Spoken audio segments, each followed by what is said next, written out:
Hello everyone. In this video we are going to discuss about exercise 2.3 of class 10th. इस video को देखने से पहले make sure date आपको divide आता है और अगर नहीं आता है तो मेरे डिवीजन ऑफ पॉलिनोमियल्स वाले वीडियो को ज़रूर देखें। उसको देखने के बाद आपको डिवीजन में कोई प्रॉब्लम नहीं आएगी पॉलिनोमियल्स की। और जैसा कि मैंने कहा था क्लास 10th के आपके सेकंड चैप्टर में कुछ नया नहीं है, जो आपने क्लास 9th में पढ़ा है वही सारी चीज़ें आपको पढ़नी है। वो एक जो फॉर्मूले थे वो मैंने आपको पढ़ा दिए हैं।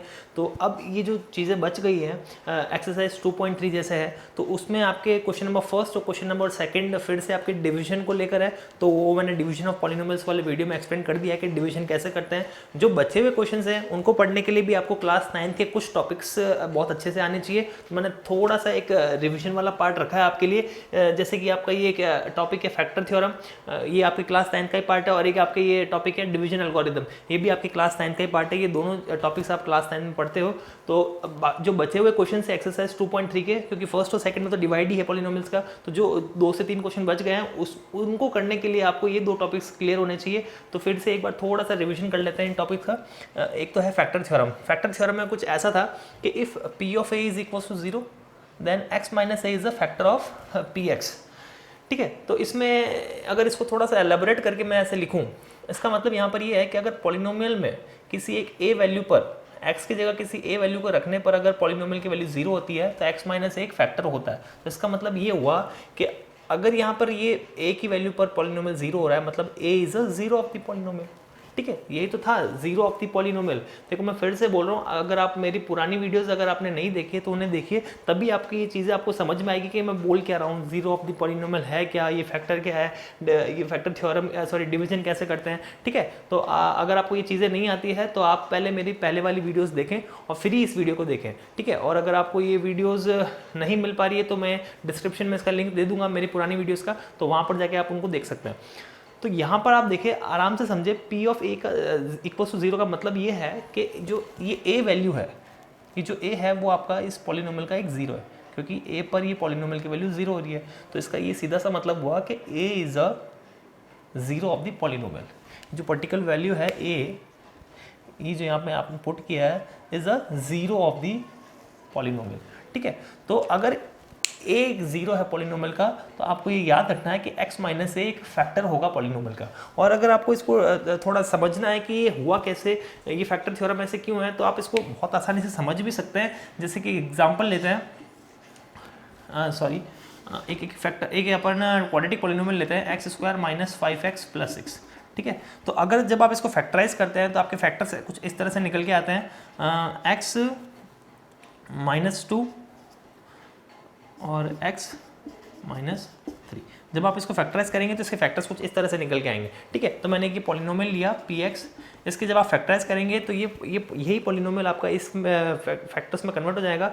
और जब आपके इसको जीरोस के निकालने की बारी आएगी तब आप यहाँ से एक 0 निकालेंगे, वो निकलेगा 2, और यहाँ से जो 0 निकालोगे वो निकलेगा 3। ठीक है, x minus 2 is equal to 0, तो यहाँ से एक 0 निकलेगा प्लस का 2, यहाँ से एक 0 निकलेगा प्लस का 3। ठीक है, तो आप क्लियरली यहाँ से देख सकते हैं कि 2 जो है वो इस पॉलिनोमियल का एक 0 है। ठीक है, अब देखो सीधी बात है, अगर 2 इसका एक 0 है तो फिर x माइनस 2 इस पॉलिनोमियल का क्या हुआ, एक फैक्टर हुआ। इस पॉलिनोमियल के 2 फैक्टर है, एक x माइनस 2 है, एक x माइनस 3। ठीक है, तो अगर 2 इसका एक 0 है तो x माइनस 2 फिर इसका क्या हुआ, एक फैक्टर हुआ। और अगर 3 इसका एक 0 है तो आप क्लियरली यहाँ देख सकते हैं x minus 3 is a factor of this polynomial. ठीक है, ये तो माइनस माइनस के एग्जांपल आ गए। जैसे मैं लेट सपोज एक ऐसा एग्जांपल लेता हूँ जिसमें प्लस भी आए और माइनस भी आए। ठीक है, x² माइनस x प्लस 6। ठीक है, लेट सपोज अपन ये एग्जांपल लेते हैं। ठीक है, तो इसके जब आप फैक्टर करने जाओगे तो आपको मिलेगा x minus 3 and x plus 2। ठीक है, तो इस पॉलिनोमियल के ये 2 फैक्टर्स आपके पास निकल के आएंगे। ठीक है, तो आप बहुत इजीली देख सकते हैं कि जब यहाँ से आप एक 0 निकालेंगे तो वो निकलेगा प्लस का 3, और यहाँ से जब एक 0 निकालेंगे तो वो निकलेगा माइनस का 2। तो लेट सपोज आपके पास एक पॉलिनोमियल था। ठीक है, इसके ये फैक्टर्स हुए, ये 2 फैक्टर्स हुए और ये 2 जीरोस निकले। तो आप साफ साफ देख सकते हैं कि 3 is a 0 of this polynomial. ठीक है, 3 is a 0 of this polynomial. तो अब जब 3 0 है तो फैक्टर क्या हुआ, x माइनस 3। तो जब 3 0 था तो फैक्टर जो बना इसका वो x माइनस 3 बना, और अगर माइनस 2 इसका एक 0 था तो जो फैक्टर बना वो x प्लस 2 बना। एक तरह से जो साइन है वो चेंज हो जाते हैं। अगर प्लस का 3 है तो x माइनस 3 एक फैक्टर बन जाएगा, अगर माइनस का 2 एक 0 है तो x प्लस 2 इसका एक फैक्टर बन जाएगा। तो आप इस तरह से इसको ट्रिक के फॉर्म में लर्न रख सकते हैं, बट कंसेप्ट आपको समझना बहुत ज़रूरी है कि अगर a is a zero then x minus a should be the factor. Plus minus से कंफ्यूज नहीं होना, हमेशा x माइनस दिस नंबर होगा। अगर ये नंबर पॉजिटिव है तो माइनस आएगा, और अगर ये नंबर पहले से नेगेटिव है तो एक फॉर्मूले का नेगेटिव और एक इसका नेगेटिव वो ऑटोमेटिक पॉजिटिव हो जाएगा। ठीक है, अब नेक्स्ट आपका टॉपिक है डिवीजन एल्गोरिथम। ठीक है, डिवीजन एल्गोरिथम क्या होता है कि डिविडेंड जो होता है वो divisor into quotient plus remainder होता है। अगर मान लो अगर आपके पास एक अंदर डिविडेंड है, ये डिविडेंड है, ठीक है, और यहाँ पर आपके पास एक डिवाइजर है, ठीक है, डिवाइजर है, ठीक है, तो इसको इससे डिवाइड करने पर जो क्वोशिएंट मिलता है और एंड में जो रिमाइंडर मिलता है, इन चारों के बीच में एक रिलेशन होता है कि ये जो डिविडेंड होता है, ये जो डिविडेंड होता है वो होता है divisor into quotient plus remainder. ठीक है, तो ये चीज़ आपको याद रखनी है, ये भी चीज़ आपके 9th में थी। नेक्स्ट अब अपन आते हैं एग्जाम्पल नंबर 9 पे। इसके क्वेश्चन फर्स्ट और जो क्वेश्चन नंबर 2 है वो आपका डिवीजन से रिलेटेड है, आपको सिर्फ पॉलिनोमियल्स को डिवाइड करना है। जो थर्ड क्वेश्चन है वो इस एग्जाम्पल से रिलेटेड है, तो पहले अपन इस एग्जाम्पल को समझते हैं। अगर ये एग्जाम्पल समझ में आ जाएगा तो क्वेश्चन नंबर 3 और 4 दोनों ही आप बहुत आसानी से कर पाओगे। ठीक है, तो जैसे अब इस एग्जाम्पल में क्या बोला है, find all the zeros of this polynomial if you know that two of its zeros are √2 and -√2। ठीक है, तो ये क्वेश्चन कुछ उस तरह से ही है जो आप क्वेश्चन क्लास 9th में आप वो क्यूबिक पॉलिनोमियल्स का और क्वाड्रेटिक पॉलिनोमियल्स का जब आप फैक्टराइज करते हैं तो जो क्यूबिक वाले में आप प्रोसीजर फॉलो करते हैं वही सेम प्रोसीजर 99% सेम प्रोसीजर वही इस क्वेश्चन के लिए भी होगा। ठीक है, तो अब देखते हैं कैसे करेंगे। जैसे कि मान लो आपका ये पॉलिनोमियल, अभी कितने डिग्री का पॉलिनोमियल है, ये आपका पॉलिनोमियल जो है वो 4 डिग्री का पॉलिनोमियल है। अब इस 4 डिग्री के पॉलिनोमियल में आप एक बात बताएं, फैक्टर कितने होंगे, इस 4 डिग्री के पॉलिनोमियल के कितने फैक्टर होंगे आप बताएं मेरे को। तो आपको मैंने बताया है जितने डिग्री का पॉलिनोमियल होता है उतने ही उसके फैक्टर होते हैं। ठीक है, तो इसके जब आप फैक्टराइज करने जाएंगे तो इसके 4 फैक्टर होंगे, क्योंकि ये 4 डिग्री का है। अगर ये क्वाड्रेटिक होता 2 डिग्री का होता, 2 डिग्री का होता, ठीक है, तो इसके कितने फैक्टर होते हैं, इसके 2 फैक्टर होते हैं। अगर ये 3 डिग्री का होता तो इससे कितने फैक्टर होते हैं, इसके फिर 3 फैक्टर होते हैं। तो यहाँ पर ये 4 डिग्री का पॉलिनोमियल है तो यहाँ पे इससे कितने फैक्टर होंगे, 1 2 3 एंड 4। अब देखिए यहाँ पर इसने क्या दिया है, 2 फैक्टर्स अपन को दे दिए। सर फैक्टर कहाँ दिए, ध्यान से देखिए, सर जीरोज अवेलेबल है, फैक्टर कहीं अवेलेबल नहीं है। तो बेटा आपको पता है आप जीरो से फैक्टर निकाल सकते हैं। आपको जैसे मैंने अभी बताया था फैक्टर थ्योरम, अगर आपको ये पता है कि ये इसका एक जीरो है, √2 इज अ जीरो, देन मैं ये बोल सकता हूँ बाय फैक्टर थ्योरम कि x माइनस √2 इसका एक फैक्टर है। अगर 2 एक जीरो होता है तो x माइनस 2 एक फैक्टर होता है। a is a zero of the polynomial then x minus a should be the factor of the polynomial. तो अगर 2 जीरो है तो x माइनस 2 एक फैक्टर होगा, अगर 3 एक जीरो है तो x माइनस 3 एक फैक्टर होगा, अगर -2 एक जीरो है तो x प्लस 2 एक फैक्टर होगा। ठीक है, तो यही चीज़ यहाँ पे हो रही है, √2 अगर एक जीरो है तो x माइनस √2 इसका एक फैक्टर होगा ही होगा। और अब देखो इसको -√2 एक और दिया है, ये भी इसका जीरो है पॉलिनोमियल का, ऊपर वाले गिवन पॉलिनोमियल का। तो अगर -√2 एक जीरो है तो x प्लस √2 इसका एक फैक्टर होगा। मैंने आपको जैसे बताया साइन चेंज कर लो, ट्रिक से याद रख सकते हो आप इसको। अगर +√2 है तो x माइनस √2 बन जाएगा, -√2 है तो x प्लस √2 बन जाएगा। ठीक है, तो आपके ये 2 फैक्टर्स आपके पास हैं, तो आपको क्या करना है, बचे हुए जीरोस निकालना है। अब आपको भी पता है जीरोस कब निकलते हैं, जीरोस तब निकलते हैं जब फैक्टर्स निकलते हैं। जैसे कि ये क्वेश्चन था अभी मैंने डिस्कस किया था x² + 5x + 6, इसके आपको पता है फैक्टर होते हैं x + 2 और x + 3। अगर मैं आपको बोलूँ इसके जीरोस निकालो तो आप पहले क्या करते हो, पहले इसके फैक्टराइज करते हो आप। जब इसके फैक्टर्स निकलते हैं तो एक एक को जीरो के इक्वल करके वहाँ से जीरोस निकलते हैं। ठीक है, तो जब तक फैक्टर्स नहीं मिलेंगे जब तक जीरोस नहीं मिलेंगे। तो यहाँ पर भी यही सेम चीज़ है, आपको निकालने हैं बचे हुए 2 जीरोस। ये 2 जीरोस आपके पास है, आपको पता है 4 डिग्री का है, 4 जीरोस होंगे, जो 2 इसने गिवन दिए हैं और अपन को 2 कैलकुलेट करना है। तो वो 2 जब तक कैलकुलेट नहीं होंगे जब तक इसका फैक्टराइज नहीं होगा।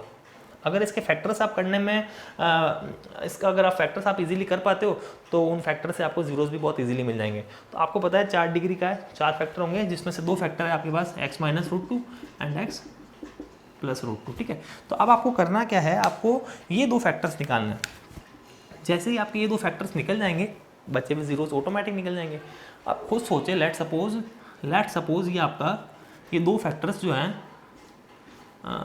इसको कुछ मान लेते हैं, लेट सपोज इसको a मान लेते हैं। ठीक है, और इनका जो मल्टीप्लिकेशन है इसको b मान लेते हैं। ठीक है, तो अगर आपको a की वैल्यू कैलकुलेट करनी है तो आपको b को क्या करना पड़ेगा, उधर शिफ्ट करना पड़ेगा। ठीक है, जैसे कि ऐसा होता है 3x = 6 है लेट सपोज, तो x निकालने के लिए आप क्या करते हैं, 3 मल्टीप्लाई में उधर भेजते हैं उसको, डिवाइड में, तो 3 2 6, तो x की वैल्यू यहाँ से कितनी आ गई, 2 आ गई। सेम चीज़ अपन को यहाँ पे करनी है। अगर आपको a कैलकुलेट करना है तो मल्टीप्लिकेशन में ये जो b वाला पार्ट है उस पूरे को आपको कहाँ भेजना पड़ेगा, डिवाइड में। तो ये यहाँ से कैंसिल होगा और इसके डिवाइड में आएगा, ये b वाला पूरा पार्ट इसके डिवाइड में आएगा, ठीक है।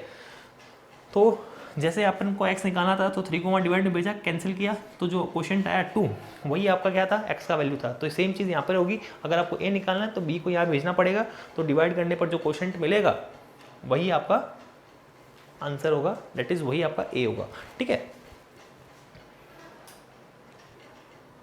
तो अब देखो मैंने एक्सप्लेन कर दिया है कि अगर √2x 0 है, अगर √2x 0 है तो x माइनस √2 एक फैक्टर होगा, एंड माइनस √2x 0 है तो x प्लस √2 इसका इस पॉलिनोमियल का एक फैक्टर होगा, ठीक है। तो अपन को दो ये फैक्टर्स पता चल चुके हैं, x minus √2 and x plus √2, ठीक है। तो इसको अपन यहाँ पुट करेंगे, ठीक है, x प्लस √2। अब ये दो फैक्टर्स मेरे को पता नहीं है, ये अपन को कैलकुलेट करना है, ठीक है। तो उसके लिए अपन को इसको डिवाइड में भेजना पड़ेगा। डिवाइड में भेजने के लिए अपन इसको पहले क्या करेंगे, मल्टीप्लाई करेंगे। तो मल्टीप्लाई करेंगे तो यहाँ पे एक आइडेंटिटी लग जाएगी, a minus b and a plus b. तो a minus b and a plus b will result to give a square minus b square, that is x square minus √2 का स्क्वायर, ठीक है। तो ये आपका आएगा x स्क्वायर माइनस √2 का square, आपका 2 बन जाएगा, ठीक है। √2 का स्क्वायर कितना होता है, 2 होता है। तो ये आपका इनको मल्टीप्लाई करने पर आया। तो अब अगर आपको ये दो फैक्टर चाहिए, ठीक है, इनको मल्टीप्लाई करने पर तो ये आ गया। अब अगर ये दो फैक्टर चाहिए तो इसको आपको क्या करना पड़ेगा, उधर भेजना पड़ेगा, इसका डिवाइड भेजना पड़ेगा आपको इसके, ठीक है ना। तो जब आप इसको इससे डिवाइड करेंगे तो बचे हुए दो फैक्टर्स भी निकल जाएंगे। तो √2 0 था, माइनस √2 0 था, इससे ये फैक्टर्स निकले हैं। इन दोनों को अपन ने मल्टीप्लाई किया है, जैसे कि मैंने समझा चुका हूँ। इन दोनों को अपन ने मल्टीप्लाई किया है और फिर इसको मल्टीप्लाई करने के बाद जो ये अपन को मिला x स्क्वायर माइनस 2, इनको मल्टीप्लाई करने के बाद a minus b into a plus b, वो मिला a square minus b square, that is x square minus 2। इससे अपन ने इससे पूरे पॉलिनोमियल को डिवाइड किया है। डिवाइड का प्रोसेस मैंने आपको वीडियो में नहीं दिखाया क्योंकि इससे वीडियो फिर लंबा हो जाता, ठीक है। तो आई होप आपको डिवाइड समझ में आया होगा, और नहीं समझ में आया अगर ये डिवाइड कैसे हुआ तो आप कमेंट करके बताएं, तो शायद मैं आपको फिर एक और वीडियो में समझाऊँ इसी टाइप का सिमिलर क्वेश्चन लेके, और उसमें डिवाइड भी मैं आपको समझा दूंगा। नहीं तो आप डिवीजन ऑफ पॉलिनोमियल्स में जाके, मेरा एक पुराना वीडियो है उसमें आप जाके डिवीजन को समझ सकते हैं, उसमें मैंने अच्छे से समझाया डिवीजन कैसे होता है पॉलिनोमियल्स का, ठीक है। तो नेक्स्ट अपन क्या करना है, अब नेक्स्ट ये है कि आपको ये डिवीजन एल्गोरिथम काम में लेना है। ये जो डिविडेंड होता है, आपको पता है ये जो डिविडेंड होता है वो क्या होता है, divisor into quotient plus remainder, ठीक है। तो डिविडेंड जो होता है वो होता है divisor into quotient plus remainder. देखो अब तो ये डिविडेंड पूरा हो गया, ठीक है, ये इक्वल्स टू, ठीक है, और ये आपका डिवाइजर, ठीक है, ये आपका डिवाइजर है, और ये आपका क्वोशिएंट आया है ऊपर, ठीक है। ये जो क्वोशिएंट आया है वो यहाँ पे लिखा है, और रिमाइंडर मैंने नहीं लिखा है क्योंकि रिमाइंडर 0 है, तो प्लस में 0 लिखने से मतलब नहीं है, ठीक है, तो इसलिए रिमाइंडर नहीं लिखा है। अब देखो क्या है ना, इसके फैक्टर, ये जो बाई क्वाड्रेटिक पॉलिनोमियल था 4 डिग्री का, उसके 2 क्वाड्रेटिक फैक्टर हो गए, मतलब ये भी अब क्वाड्रेटिक है, ये भी क्वाड्रेटिक है। ये तो मेरे को पता है, इसको फैक्टर्स करेंगे तो वापस ये मिलना है, ठीक है। तो इसको अपन फैक्टर नहीं करेंगे क्योंकि इसको फैक्टर करने से मतलब नहीं है, इसको फैक्टर करने से जो 2 0 मिलेंगे वो अपने पास पहले से है, तो इसको फैक्टराइज नहीं करेंगे अपन। इस क्वाड्रेटिक को फिर से फर्दर ब्रेक करेंगे बाय मिडिल टर्म स्प्लिट। इसको ब्रेक करने से जो 2 फैक्टर मिलेंगे उसमें अपने 2 0 छुपे हुए हैं जो अपन को चाहिए, ठीक है। तो इसको ब्रेक नहीं करेंगे, इसको ब्रेक करेंगे। इसको ब्रेक करने से जो 2 फैक्टर्स मिलेंगे और उनसे जो 2 0 मिलेंगे वो तो पहले से गिवन थे, ठीक है। तो इसको ब्रेक करेंगे, तो ये क्वाड्रेटिक है, by middle term split break होगा। तो middle term split I hope आपको आता होगा, ठीक है। तो इसको मैं डायरेक्ट कर रहा हूँ, तो ये x स्क्वायर माइनस 2, ये आपका 2x minus 1 and x minus 1। तो अब यहाँ पे अपन को 2 जीरोस निकालना है, तो एक 0 इस फैक्टर से निकल जाएगा और एक 0 इस फैक्टर से निकल जाएगा। तो 2x माइनस 1 इक्वल्स टू 0, तो x इक्वल्स टू 1/2, एक 0 यहाँ से निकल चुका है, और दूसरा जो 0 है x माइनस 1 इक्वल्स टू 0, तो x इक्वल्स टू 1। तो जो बचे हुए जीरोस है वो आपके पास है 1/2 एंड 1, ठीक है। तो आई होप आपको ये कंसेप्ट समझ में आया होगा, और अगर कंसेप्ट अच्छे से समझ में आया तो आप 2.3 एक्सरसाइज खुद से कर ही लेंगे, क्योंकि सारा खेल कंसेप्ट का ही होता है। नंबर ऑफ क्वेश्चंस तो आप पे डिपेंड करता है आप कितने क्वेश्चंस करते हैं। तो जाने से पहले इस वीडियो को लाइक करना ना भूलें, और जितना हो सके इस वीडियो को शेयर करें। तब तक घर पे बैठे रहे, घर पर रहे, सुरक्षित रहे और पढ़ते रहे।